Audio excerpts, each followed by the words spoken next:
Narinig mo na ba ang tungkol sa mga lumang Spanish forts at garrisons sa Pilipinas, mga lugar na minsang puno ng sundalo, pero ngayon puno na ng mga multo?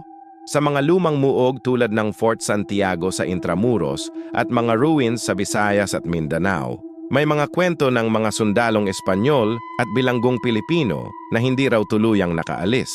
Sabi ng mga bantay, tuwing hating gabi, maririnig ang tunog ng marching boots, ang kalansing ng espada at mga boses na nag-uusap sa wikang Espanyol. May ilan pang nakakita raw ng lalaking nakasuot ng lumang uniforme, naglalakad sa dilim, tapos biglang naglalaho sa hangin, at kung minsan, amoy pulbura pa raw kahit daan-daang taon na ang lumipas. Ang mga pader ng mga fort na to ay saksi sa dugo, digmaan at paghihirap, kaya't hindi nakapagtataka kung may mga kaluluwang naiwan. Kung bibigyan ka ng pagkakataong pumasok sa loob ng isang abandoned Spanish fort sa gabi, gagawin mo ba?